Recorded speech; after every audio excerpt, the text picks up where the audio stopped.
welcome back to the Strange Water podcast. Thank you for tuning in for this week's conversation.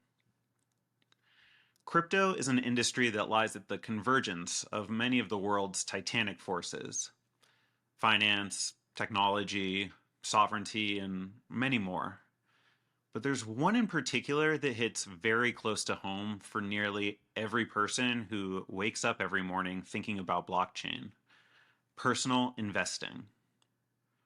Whether or not you're here for the tech, the realities of using and building on the world computer require at least some financial exposure to ETH. And so, in this industry where each media cycle can print or burn fortunes, we can all get lost in dreams of striking it huge on a great investment.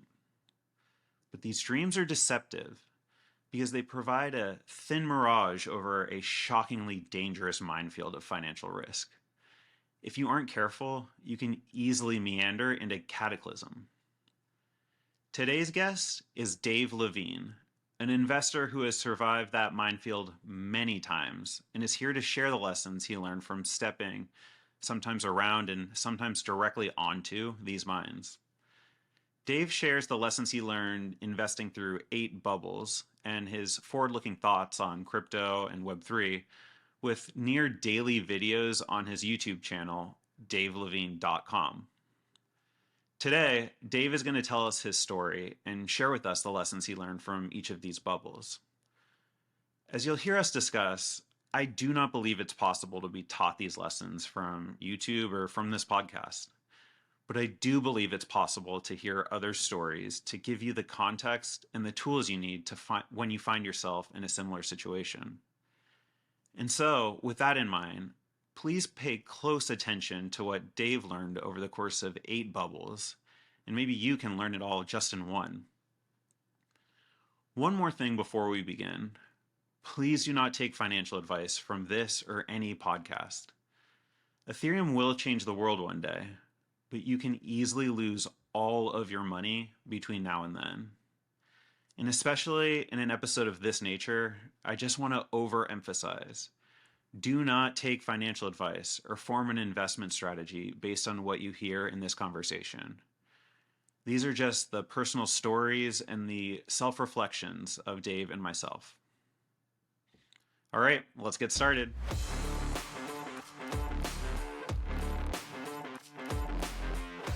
Dave Levine, thank you so much for joining me on the podcast. Glad to be here. So, before we get started with really anything, I would love if you could just kind of give the audience a little bit about who you are, your background, and why you believe in this space.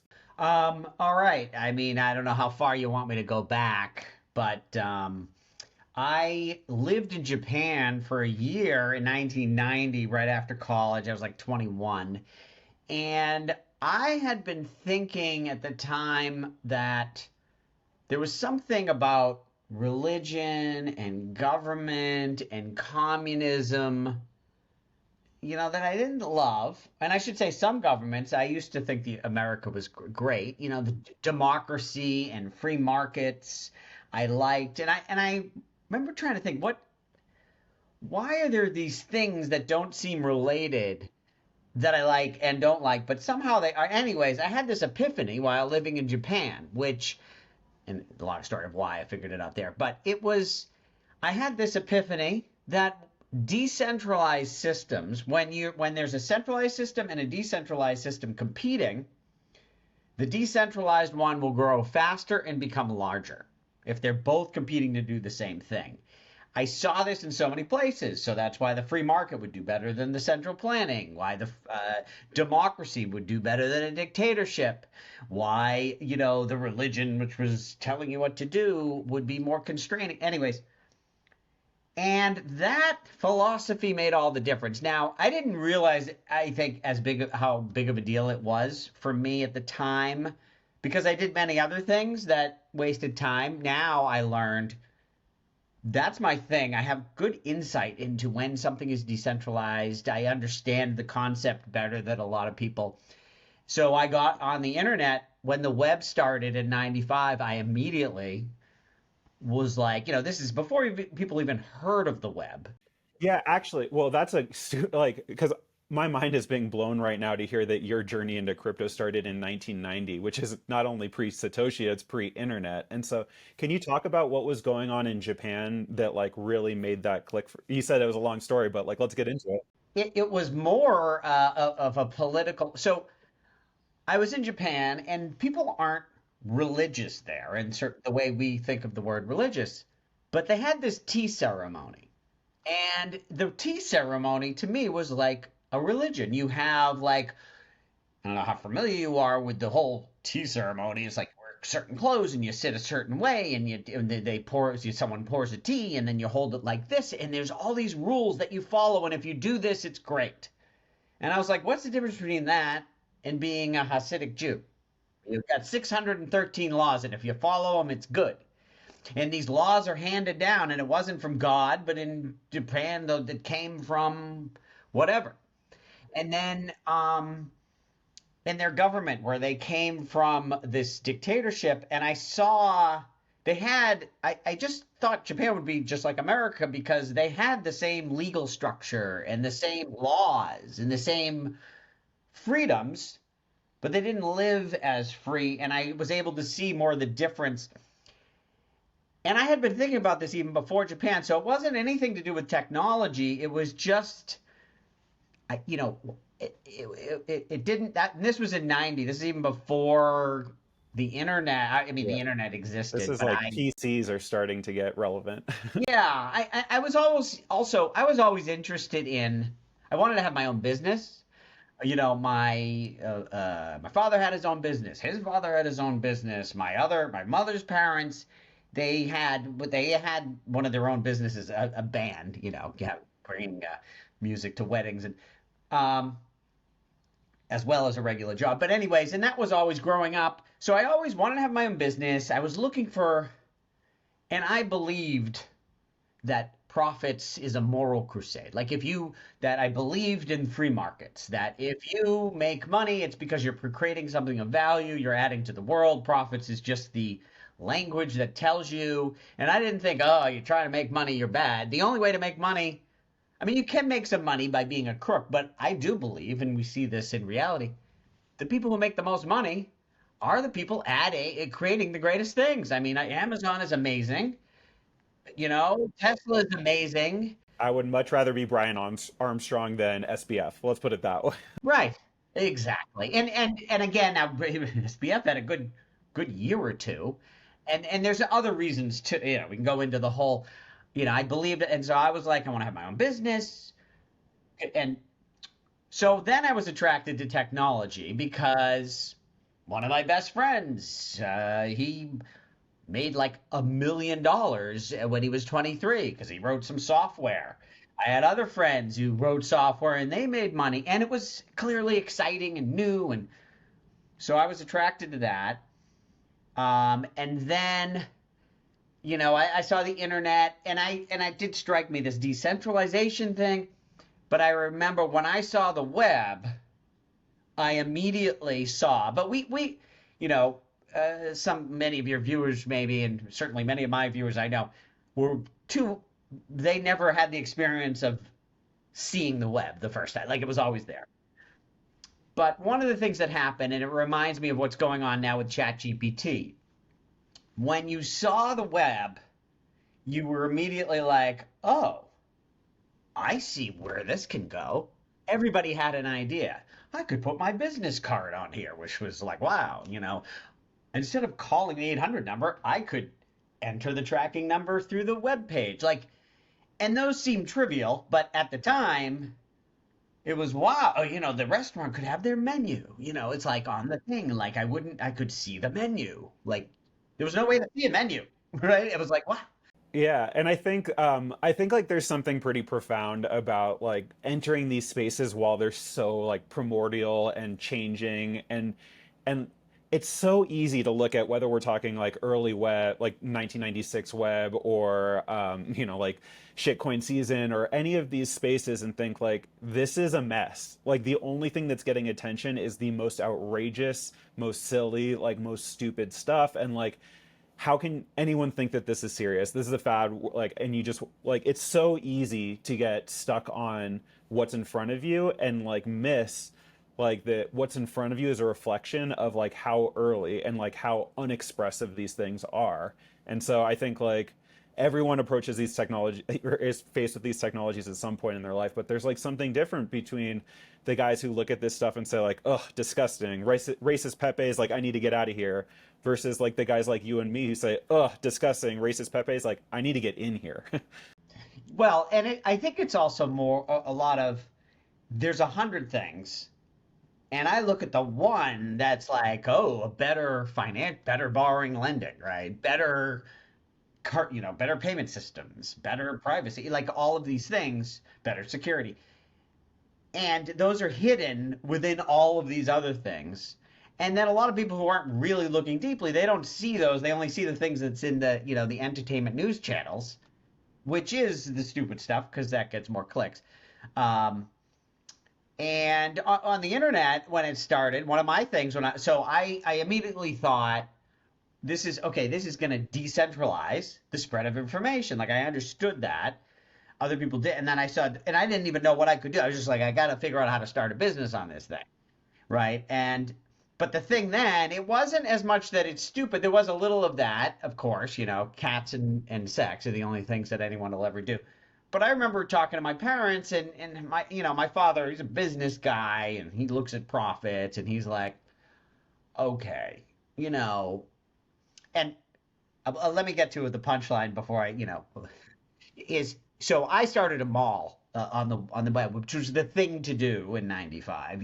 Just have a bunch of different stores, and we called it a mall. We didn't think Amazon, which is one store with everything. No, you're gonna have all of these stores connected, and you draw a picture of a mall, and you click on the store you want to go in, right? Yeah, and for those of you that are, I was born in '91, so I have like the in between view of what you're talking about and where we are today. But like the internet was different back then, right? Like we didn't have search engines, we had web portals. Like Yahoo wasn't a search engine, it was like a portal. In the same way that like we didn't really have like these mega stores, we had like malls or portals.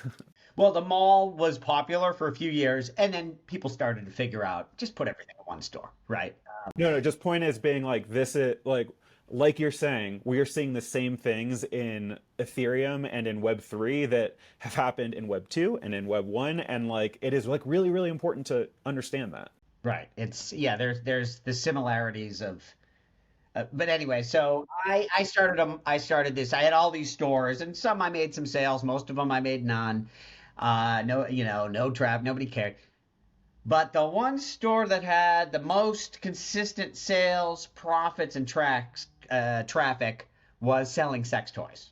So listen, well, it shows me, so then I started phasing out the ones that didn't do anything. And then eventually I had just a couple businesses. I was setting up people as credit card merchants, which I met some people who made a lot more money than me as with credit card merchant business, whatever.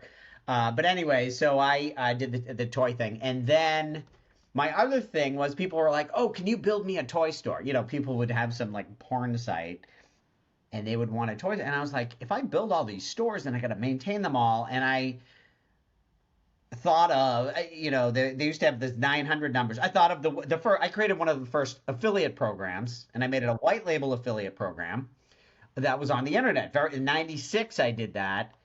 And because I thought, well, I'll just make one store and let people customize it. And that took off. That was my best business for the whole time. I actually owned the domain sextoy.com, which people, everybody thinks that is a big deal, but actually it was the affiliate program was really my business. So I think just to like pause you on here, I actually have a funny story with a funny run-in with your industry. Like I'll bleep out the name, but are you familiar with No, is a guy that I met when I was in college and like in computer science and like in this entrepreneurial business. And I met him just like in a taxi on the way to a ski town. And he was explaining to me basically a very similar story as yours, where he found the internet. He got super excited and interested and then essentially like got successful doing this, but like really was struggling with like the stigma that came along with his success.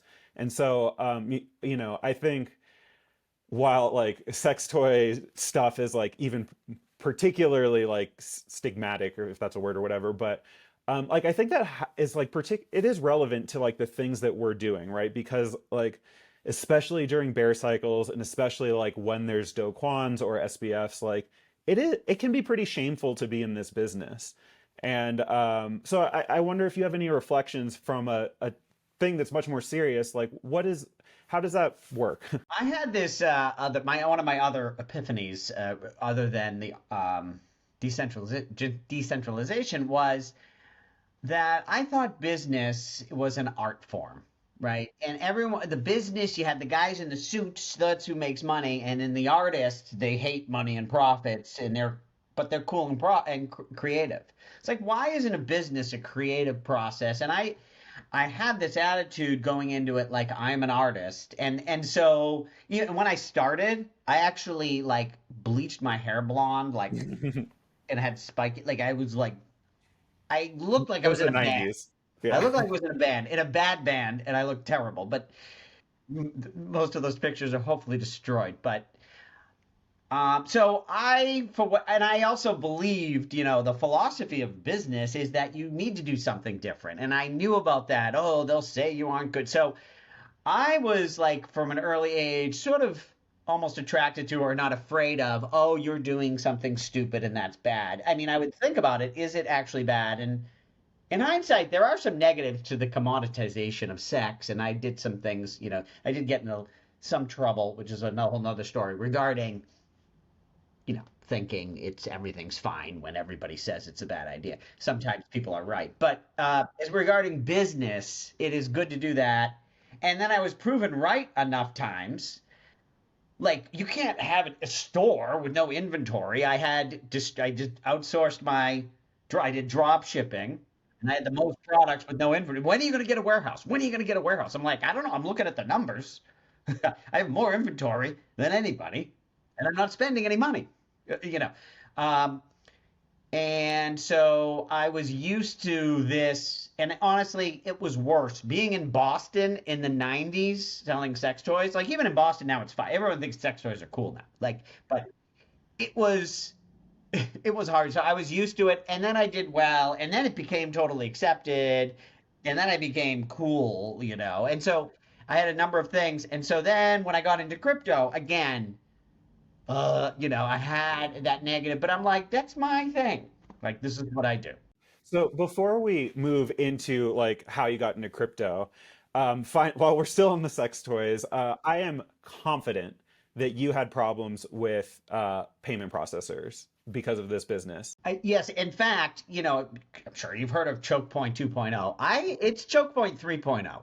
This existed in the 90s, and I used to go crazy because there's high fraud things out there, I know, and it was with video. There were a number of things, but my business specifically and toys in general, it didn't have a high fraud rate, and then I did a good job. Yeah, you create a product and then you sold a product. It's like kind of hard to do fraud in that in the same way that the internet allows. And there were things you could do to check and to whatever. We did our thing, and my fraud rates were always well under 1%. Not to mention, look at my profit statement. Look at my, and it was like, I get paid up front, shipped to the customer. I have no inventory. And then I'm working with this one credit card company for years. I've got years of statements showing I've never had a problem. Like, and then one of those companies. So first of all, yes, it was hard to get it. And then I had one company, and they started overcharging on things, making mistakes. And I called up. I'm like, guys, what's going on? I mean, I did this. Why are you billing me this, that? And the numbers they were screwing me. And I said, what's going on? And they said, yeah, we'll call you back. I got a letter. You're gone within 30 days. You have to leave. And I had to find I'm yelling at people because they'd say, sorry, you're high risk. I'm like, okay, there's no financial class. Tell me. And then it got down to it where it's not financial risk. And I would force them to say, It's political risk. Okay. But the other thing I learned is the way they do it is at first the salesperson or whoever you talk to is like, yeah, it's great, fill out all the gap. Oh, we love you. Yeah, we take your business. Yeah. And then you submit and then they don't get back to you and they don't get back to you and on, oh yeah, everything's great, don't worry about it. Just like listen to Caitlin Long talk about what happened. Oh, everything's great, everything's great. And then finally one day you're like, guys, am I getting the merchant account or not? And then it's this super rude, we don't do business with people like you. And I'm Like, like, why what? would you ever imagine you're going to get this account? And just like, yeah, I'm like, you could have told me this 6 months ago. Like, fine. And actually, it's not fine. And I used to get upset. Um, so yeah, that was a thing. And then there was the 1.0 where they just kept taking it to another level. Where they really took it to a level was right after 9/11. I remember when. Yeah, and so I have like much closer interactions with the banking industry than most because I worked in the treasury on the corporate side, but in the treasury department of a Fortune 100 company. And so, like half of my job was literally just dealing with like KYC, like getting customer information specifically because of regulations out of 9/11. And we're talking about like this 150-year-old beer company would need to go get contact information for a 75-year-old distributor because of what happened on 9/11. Like, it's madness. It's total madness. And I don't, that's actually, let's not even go down that rabbit hole. But I just like, I'm a huge believer that in order to be in crypto now, before it's legal, like while people are still going to jail just for touching it, like tornado cash, right? Like you need to have like been absolutely betrayed by the financial system in some way and like realize that fairness, equality, meritocracy, all these things that we've been told if you follow, then you'll achieve. Like it doesn't really work out like that in the real world. And so, Yeah, I've had I've had more, PayPal. In fact, I remember when PayPal started, and they're like they're sending money by email, and then they're taking your credit card to hold money. You can't do that. That's illegal. But they had I don't know who they had high up, and they were able to keep it going long enough. And then I had a PayPal account, and then the same thing. One day, like, sorry, we don't do business with you. I never had a problem. Never did anything wrong. And they just said, account's closed. You can get your money back. We'll release your money in 6 months. I'm like, 6 months? I'm like, well, I've never had a chargeback. And my average order, like, it was insane. And then I also had a thing with the bank one time. This was taxes, but I moved and then something didn't file. And one day I go to my bank account and $25,000 was removed. I'm like, what the hell? And then they're like, and they explained it. It was like, well, I didn't file, so I moved, and so I wasn't in the tax. I was supposed to file something that said I owe zero. I didn't file it, so they assumed that it was something based on past numbers. So they just took 25,000. They said, oh, that's fine. We'll give you your money back in 6 months. I said, you just took it 5 minutes ago. I just proved to you it's fine. It was also my address had changed and they didn't update it. And so they sent the warning to another. And I was just like, these people do not give a shit about me or a business. I mean, and then in California, it started getting crazy. yeah, no, man, I can go all day. Like just 6 months ago, I had a moment where I was yelling at my financial advisor at Wells Fargo saying, I always realized the purpose of banks was to screw poor people out of their money. I just didn't realize that you guys considered me poor as well. So anyway, we can go all day on this. Let's move to crypto. Like, so talk to me about like when was your moment? When did you first like notice this thing, and when did you realize like this changes everything? So I saw Bitcoin. I was probably around when it ran to like it was pretty early. I was maybe around hit $30. It was in the news, and I looked at it, and I was always a very I don't chase stupid stuff or whatever. I saw it, and then I thought, okay, oh, so it's for payments. I'm like, okay, is anyone using it to buy anything? No, so okay, I'm not gonna waste my time right now. But I was interested. It was like, well, if it does someday. Anyways, then in 2014, it started running, and then I understood the scarcity, the digital gold thesis, and I was like, oh, okay. Plus, people were sort of using it. It looked like it was going to be used, and I saw it run to 1,000, but I knew enough then to not buy it when it goes from $100 to $1,000 in months. Man, you were smarter than me on my first cycle. Good for you. Yeah, well, that wasn't my first bubble. I think that was number six. So I had the scars. I lost plenty of money. Okay, well, we'll I, get to the scars of the bubbles in yeah, a moment. my education. I wish I went to Harvard. I could have gone to gotten several MBAs for less price than I lost in markets learning.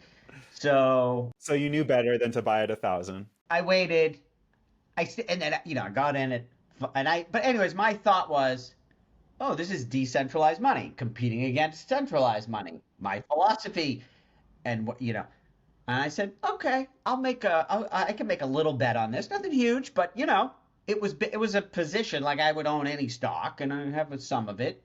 I bought some at 500, it went down. Bought some at 400, went down. Bought some at 300, went down. Bought some at 200. I was like, oh great, got even more at 200. Remember when it fell, like when it was probably 250. Then it fell to 175. I still remember the day. It fell like 20% one day to 175 after I'm sitting in this thing underwater for a year. I'm like, there's a chance I'm wrong here. I think I bought enough. I'm done. That was the last drop. I always seem to miss the last drop. So anyways, and then I held it, didn't pay attention. But then in 2017, it started running. And I'd never seen anything go up like this. Like, I've been in stocks forever. I've some winners, a lot of losers, whatever. This thing, $250 forever for me seemed forever, for a year or more. All of a sudden, and when it crossed 1,000, and it's every day with the 10, we know what the bubbles are like. It's like, are you kidding me here? What is this? And then I was like, okay, so what's going on? I start looking into it. I'm like, oh, wait a second. There's 1,000 more tokens. What is this? And I remember too, what I thought, one of the things I just found fascinating was, to me, it was just like a thing. And there were like 2 news sites dedicated to Bitcoin. I'm like, this is not a stock. This is a movement. Like, they have 2 news sites, not just one news. I mean, it's like, I was like, and then meanwhile, I had stopped working at the toy business, and I was looking for something to do. And then I said, you know what I want to do? I want to study this stuff. What's the number 2 token? I'm gonna learn what it is. What's the number 3 token? Yeah, before I let you get onto the number 2 token, Yeah. Because I want to separate this conversation into 2 parts. What I want to get into now is like, I want to. You paid dearly for the knowledge that you've gained over, as you say in your show, the last 7 or 8 bubbles that you have experienced, and is like what you're sharing with your audience now. But like the first half of this conversation, I would love to just like try to like approach that and figure out what you learned and like how you apply that to crypto today. And the second half of this conversation, I would love to kind of have the discussion of like the journey from Bitcoin to Ethereum to alt L1s to L2s, and like how like you are coming at this from a investor standpoint, but like you're also investing in technology. And so I'd love to like talk to you about like how you kind of think about capability versus narrative versus price and all these things. But let's start with the bubble. So you have a huge kind of like liner in your show is that you have survived. I keep hearing 7. I start the show with entrepreneur and investor who's survived. Who's invested through 8 bubbles? Yes, 8. I thought it was 7, but anyway. So can we start off by what are the bubbles? Okay, I'll try to do quick. I wrote these out on a Substack. All right, I'll count them out for you. Yeah. Okay, I've got in the 70s delivering newspapers the gold bubble. I learned what happens, and you probably don't want. Do you want just what they are, or the lesson learned, or how much detail here? If you have a good lesson learned for each one, let's hear it. But otherwise, like, no need to talk on. Gold bubble, 12-year-old, almost literally, finally convinced my parents, and my father said no, but we almost bought it the day it peaked. Price never recovered for 30 years. Didn't cost me anything. Learned that lesson was like, whoa, watch out for the hype, right? Probably the moment you want to invest is the moment it's over. When you're a dumb kid, especially, right? U.S. savings and loan bubble. My parents, my father had a business vending, soda, snacks, coffee. All of a sudden, there, him and his and my, my mother and their friends, condos up in New Hampshire, made money. It was because of the savings and loan thing, and then it was awesome. So they did more condos. The bank eventually took those. So these things, when leave your normal thing to chase the new hot thing, can be good, but don't, stop before it's too late. Don't put all your eggs in one basket. Then I lived in Japan in 1990, the year the bubble peaked, the year it popped. And I remember I majored in economics. Japan's going to take over the world and everything, and just the markets, it's unbelievable. Everything's amazing. But I saw when I lived there that wasn't true. And so I thought, oh, so it's overvalued, so it's going to crash. Never crashed. It went down for 20 years, right? And so I learned that something is overvalued. It's good to, know the long term, but the timing and prices aren't always correct immediately. It can take time. .com bubble, sort of same lesson in reverse. Alan Greenspan, the market is irrationally exuberant, he said in 1996. Okay, maybe it was priced too high. I think it was, at that point, too expensive. Continued to go up for 4 more years, including more than 1,000% for many things. Eventually crashed and went close pretty much to that price in 96 that he said it was too expensive. So that taught me, because, and the other lesson too was I thought only the stupid stuff. I had friends buying stuff that wasn't even real stocks and fake and stupid. I don't get into that, but I do own Cisco and Intel and Microsoft. And I sold 20% of my position at the high. That 20% ended up being worth like, I don't know, 10 times more than my 80% a couple years later. So I learned how much this stuff goes down, kind of, but I didn't. So then the housing bubble, the leverage. So I was like, I've been through 4 bubbles. I know what's going on. Everyone's like, oh, housing is overvalued by 20%. 20%? That's nothing. I was in the .com bubble a minute ago, went down 80%. What are you guys worried about?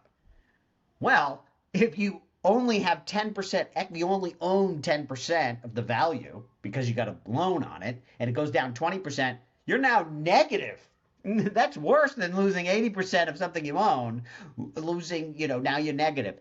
So I learned that debt can destroy you. And of course, I was taking on some debt at the time to be a moron in the stock market. That was a very expensive. Yeah, let's be clear. Every single lesson learned ever is learned with your own blood, sweat, and tears. Like, that's just how humans work. You can't be taught. You need to learn.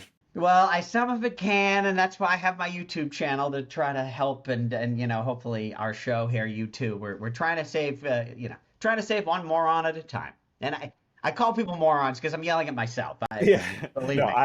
I'm definitely the biggest moron I know. But I mean, I think to reconcile like your viewpoint and mine is like, I really don't think that you can teach people stuff. I do think that you can help them understand what's going on and that so that they can learn much faster. Yeah. And maybe what took you 8 bubbles might take somebody like 1 fall on their face. Well, we hope so. Yeah. So anyway, continue, please. Then we've got the Bitcoin bubble. That one, I told you about that, where what I learned there was what I call bubble math.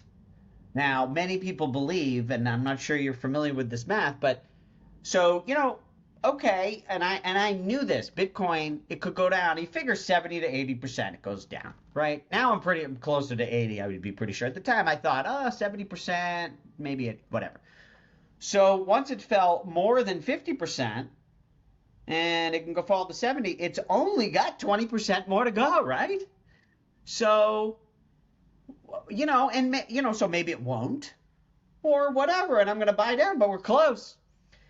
turns out that if you do the math, so 50% is from 1,000 to 500 is 50%. You're measuring from the 1,000 to fall to 75%. From 50 goes to 250. That's another 50%. Bottom line is 82% off is 50% drops. And I didn't know that. I think like even more basic than bubble math is like people are really bad at percentage math, right? So like here's like a little brain teaser. Don't even bother to do the math, right? But like if you have $100 and then I give you 5% more and then take away 5%, are you gonna have more or less than $100? That's so funny. I know it's not the same, and I'm like, I literally have to like do the math in my Yeah. head. Well, first of all, thanks for even helping me more with my point, but the answer is you're gonna have less than $100. Now flip it. Let me say that like I take the 5% first and then give you 5%. Are you gonna have more or less than Yeah, you're gonna have $100? less. Right. And so like that's so counterintuitive to the way that we think, where it's like either way you're gonna end up with less. Whereas like that's Oh, actually, so I see. That's funny that it's less both ways. Is that? yeah. And Oh, it's that is because it, funny. Yeah. I wish they taught that. That's a good another about because yeah, to be able to they should teach that at a young age so it becomes intuitive.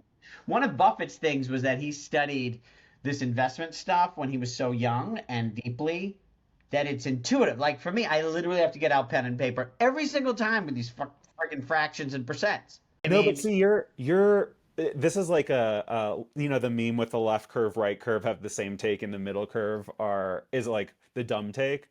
Like by forcing yourself, like by knowing your limitations and knowing that you don't have an innate ability to do this, you don't get stuck in the like fallacies and in like the counterintuitives. You just do the math, and if it works, it works.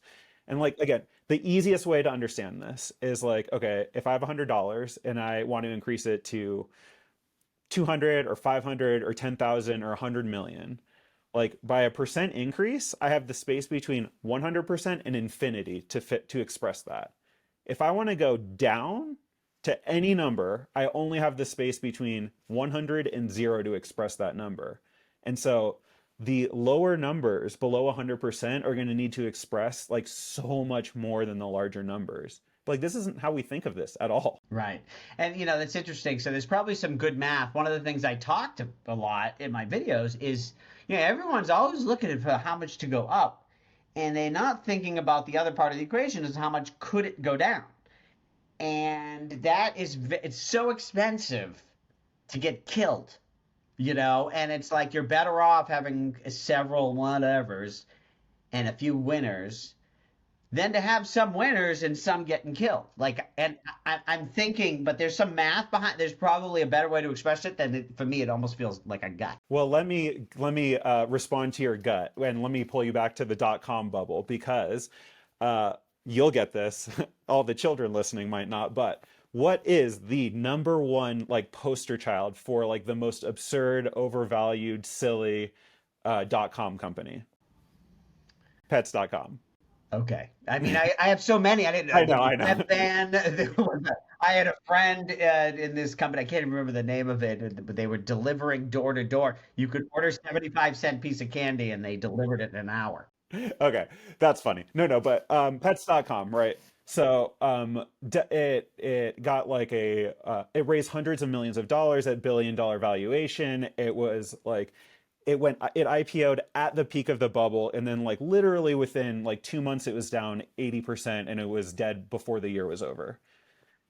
Number one investor of that company. Can you guess who it is? No. Jeff Bezos. Oh, that's funny. And so like at the same time as like you need to like be very careful in bubbles and like in these exuberant moments and when you're not paying attention, like the way venture capital works is like you put out like many bets knowing that like because you're so far out on the risk curve, most are going to fail, but the ones that succeed like vastly outweigh the losses. And like now we're in very tricky territory because that's a hard Right. I mean, that is the risk management thing.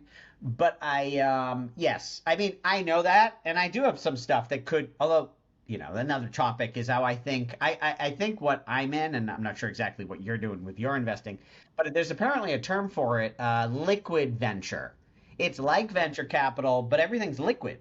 You can get in. These things were invested, these tokens are like Series A, Series B investments, but you can get in at any size, get out at any size. And so I don't have to wait till it goes to zero.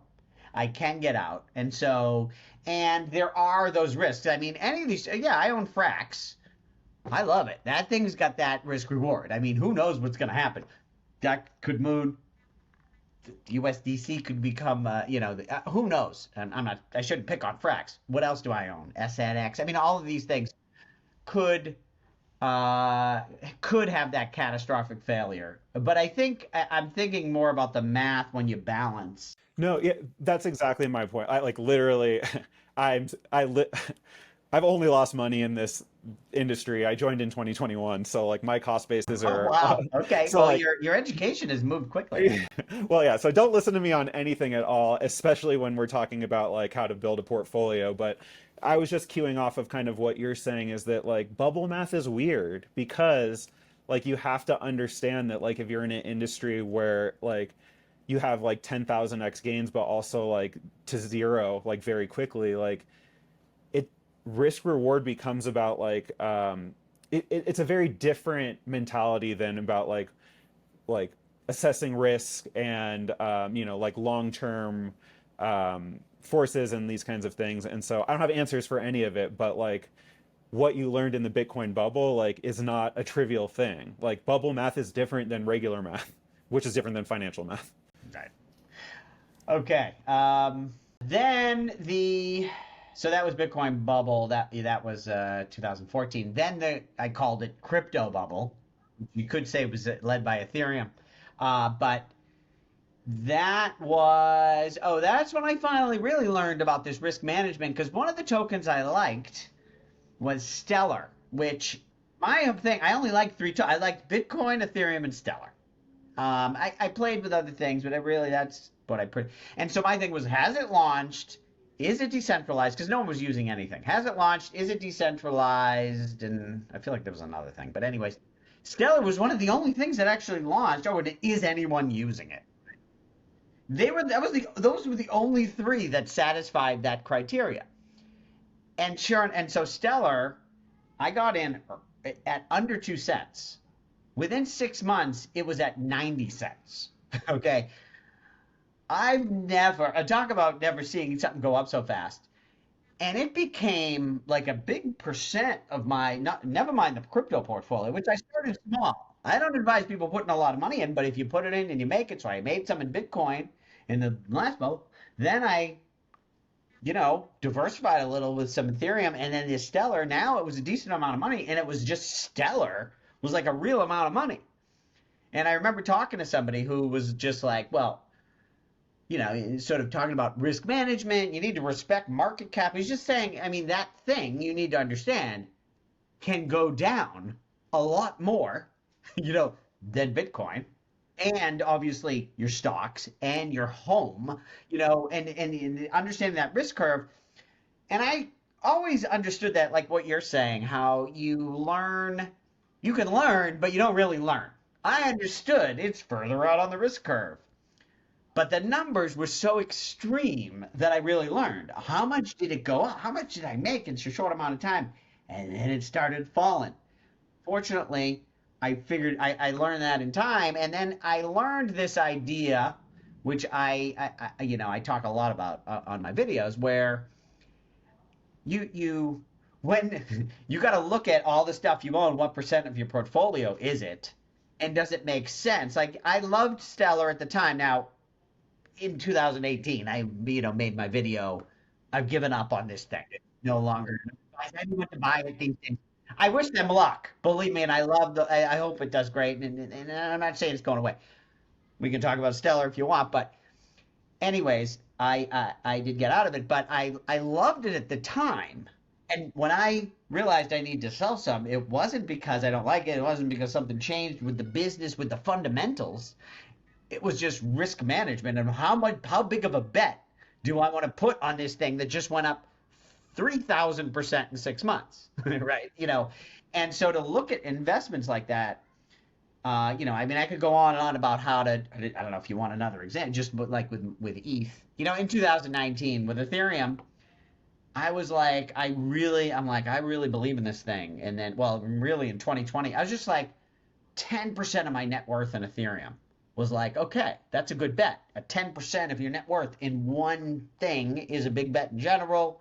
In this riskier thing, Ethereum, that's a big bet. At the peak of the bubble, if you started with 10%, what is your percent?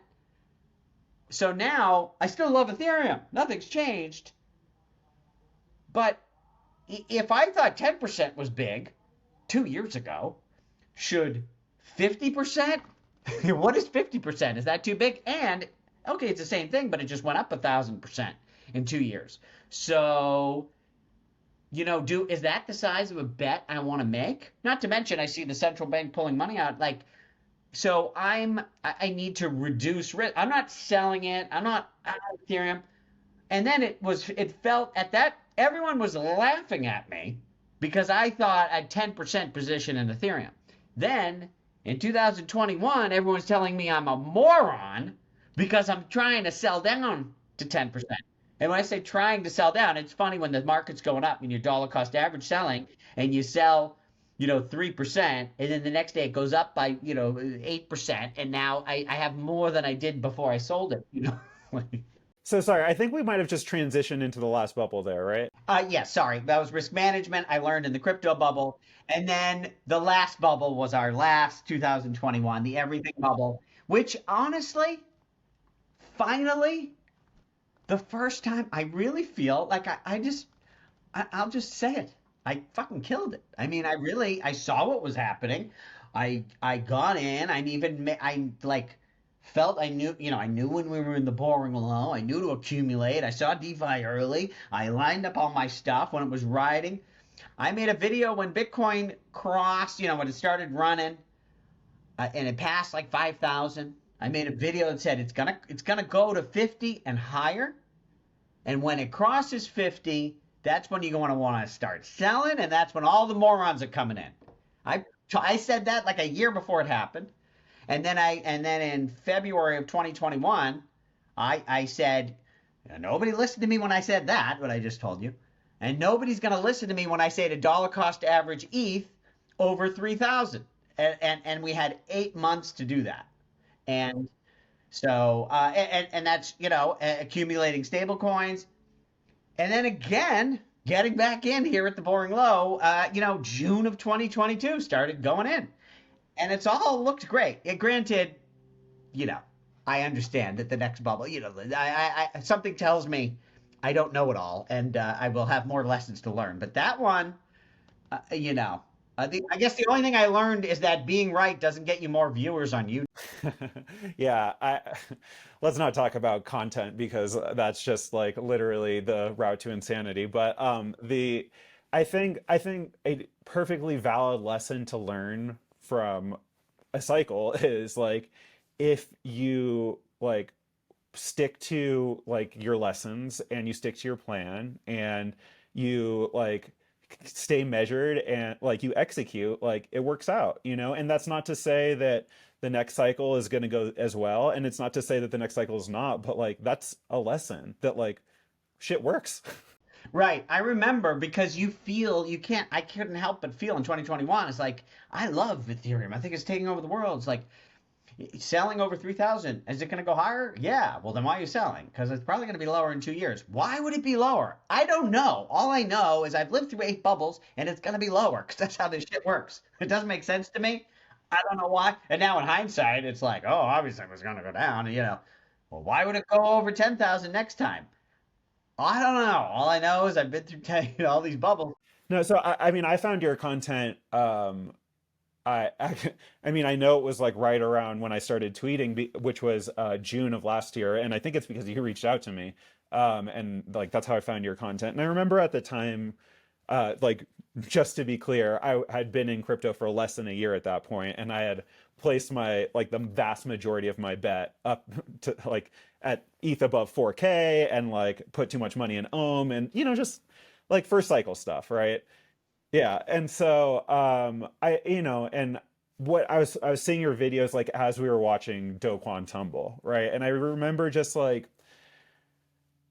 everything you're saying just like wasn't even really registering to me. It was just like nice to have crypto content, honestly. Like, and so you last year you were doing a video a day, and so just like every morning I was listening to it, and like I don't know if at what point what you said, or even if it was anything that you said, like changed how I think about this, but like it's so much easier and better to just like pick your numbers, like buy below, sell above, or like pick your time frames or whatever, and then just like have a plan and go into it, And so like you talk about this the boring low, and then I forget what your term is for the top is, and Boom, busted, boring low. yeah, yeah. And so I don't know. I mean, like for me, how I've internalized that is I wasn't really buying at the bottom, unfortunately, because I wasn't listening to you, but like I picked my number, it's 2K, like I'm willing to buy below 2K, and then above 5K is like when I'm going to start selling out. And like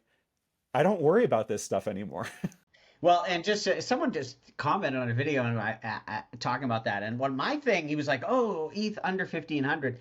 I was like, "No, ETH under 1500 means you've killed it in this boring low." Because I mean, we'll see when it's over. I mean, the boring low could go on for 2 more years and end up being you had 8 months to buy it at 1,000. We're not done here. At this point, that's what I've been thinking for a while is under 1500. But over 1500 is I think I like to call it when the morons come, which is when everybody wants it, everybody's getting in more, but it's going to be lower in 2 years. And that's when ETH crosses 10,000. Now, that means, and what I said to this person, I mean, honestly, you're okay to get into ETH up to 5,000. I wouldn't wait for 5,000. Like if you want to get it at 5, it's okay. And selling at 5 just according to the laws of bubbles. And keep in mind, all of these stupid things, one thing I always say, and this used to be true for me, that as soon as you notice a pattern, the pattern stops happening. Like it doesn't have to keep following the pattern, but the pattern would say you go up about 10x from the boring low, and this boring low here, if the average cost is around 1,500, that means it goes to 15,000. And I don't like peaks anyways, because the peak is 2 minutes, it hits one price and no one sold it at that. Like what price do you have 8 months to sell at? Well, to be clear, I did buy ETH at $4,800, so Oh, good. Yes. Now that you're only able to do that in your first bubble because yeah. Right. I love finding the new. I every once in a while I meet people and then I'm like, okay, do me a favor when you. It's the people now who are so negative, but it's like I get this feel. I'm like, oh, do me a favor when you start buying, call me. Yeah. No, and I think there's just so much more just like content and discussion to have around like the psychology of bubble. And look, like everything goes back like I really appreciate that you just shared all the lessons from each bubble, but to me like the most important one is the one that you shared in 2017 or sorry with the Bitcoin thing, which is like you have to understand that like bubble world is a different world, and like I think that that's very much about like bubble math, but that's also very much about just like bubble mentality and like there we are waiting for like the next group of like idiots to come in. Like that is like I, and you when you say morons, you mean it because like you call yourself a moron and I'm a moron and like that. But I mean this in this kind of like disappointing and like pessimistic ways. Like we really are waiting for like the next group of retail who doesn't understand what's going on to come in. Yeah, and it's not all negative because it's also just the optimism. We're optimistic because you see that future, and then especially if you're younger, you don't have a good time frame, and you're also again optimistic. Like I don't care if it takes. I used to be like, I don't care if it's 10 years. I'll hold for 10 years because I'm a long term thinker. And then like after 4 years, you're like, are we at 10 years yet? Like what? you know. No, you're right. And look, at the end of the day, like I am the guy who bought ETH at 4,800, but also like I'm here, and like you need people to come, and unfortunately a lot of that is like grandma's money who's going to put into this stupid app that's going to directly take your money and put it into Anchor Protocol and like give it to Do Kwon's yacht company. Yeah, and look, I think ultimately this is like a reflection of how desperate our like society and world has become, and like the reason people are willing to like just throw money at things that have like are very sketch but think they might make them rich is because like they're desperate and they need Well, resources. but I don't know if that's new. Yeah, that's always been the case. And the only thing that the difference with crypto is that everything is priced and you can see it. AI right now is 100. If there were tokens for every AI idea, they would all be ridiculous and will be priced lower in 2 years. Like, Totally agree. And like this is not a crypto problem. Like we can go back to the Dutch tulip thing that, we all learned about at some point where like tulip bubble in the like 1600s, literally, like it can happen for anything. It's just what happens when people are desperate. and I think also with the pricing, I think there's a bubble coming to a theater near you soon. In that, we used to think people used to say, crypto is very volatile, but when it becomes more accepted, the volatility will calm down. Like fiat markets. But I'm starting to think, no, I think fiat markets are going to become more like crypto. Like this volatility just seems to be, I think it's going to increase. I mean, look at what's gone on with treasuries, and we've seen it with stocks were more volatile than crypto last year. And I'm not sure that's going away. So strap on your seatbelts and learn how to multiply with percentages. Yeah, no, look, this all goes like I mean, you have the best story, right, to really understand what's happening now because like so much of the transformation that you saw going on in the 90s, which began your journey, was like the breaking of like the multipolar world and into this like one market system. And like the one market system and this like massive globalization and like what we had before was like tailor built to like as things mature and grow, they become more stable. And like say what you will about that system, but we have left it. Like we have fully left it beginning in 2008 and then fully in 2020. And it is like I totally agree with you. I think the world is going to look more like crypto and not the other way around. And maybe someday we get to a new low vol world, but for the next bubble, I'm not seeing things calm down. Yeah. Well, again, great callback to bubble math. Yeah. So, with that, Dave, thank you so much for just spending the time and sharing so much of the wisdom that, again, you very dearly paid for. Before I send you off, can you just share where the audience can find you? So, I've got the old man domain, davelevine.com. That links to, it's got a link tree where I have my Twitter, which is Dave at Dave Levine 0, the number 0 com. I've got my YouTube, which is Dave Levine, and I can't put a dot, so I spelled DOTCOM. I'm slowly writing a little bit, and I've got this bubble essay on my Substack, which is davelevine.substack.com. Oh, and then, in my YouTube description, there's always a link to Discord. It must be on my link tree, too, I hope. We've got a Discord where people make suggestions for videos. I'm just doing this literally. I mean, it's fun. I literally spend time too with people. I do Zoom calls with like help people with their career. Like I don't charge money.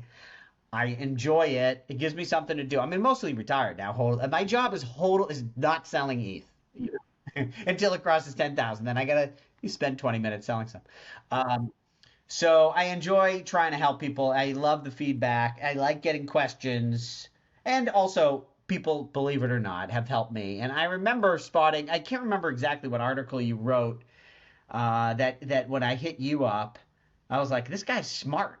I want to get him on my show. And then you were too busy for me. But I came on your show. So, now. Please, you hit me up while I was too busy just getting punched in the face by Do Kwon, and now you came on my show when we're all so bored we like are thinking about like what real touch grass activities we can do. So I would love to come on your show, completely different era.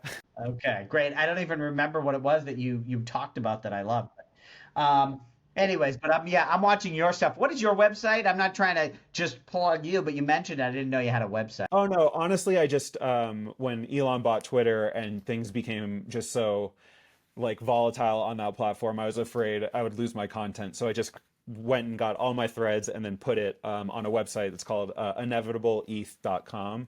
And it's basically just like a Wikipedia of Ethereum research. So Yeah, but that it's like deep dives into dank sharding, into like stateless clients, into all that kind of stuff. So if you're interested in that, You're more wonky than me. yeah, no, I mean, I'm a big believer in like the Ethereum core protocol in the world computer, and like I've almost like on a intellectual level, like I've almost lost interest entirely in like DeFi and in NFTs because like there's no space left after Ethereum. Right. Oh, that's funny. I've never got the NFTs. Don't. I think that's for the cool kids. That's Yeah, yeah, for the Zoomers. All right, Dave, thank you again so much, and yeah, look forward to hopefully. I know you're not doing daily anymore, but I look forward to seeing you on YouTube. I do a fair amount. I'm going for 3 weeks. I've been doing more than that. So stay tuned, and I hope you get back into watching every day. Yeah, no, I mean, you post them, I'll watch them. Thank you. All All right, right. have a good one. Thank you so much. See you.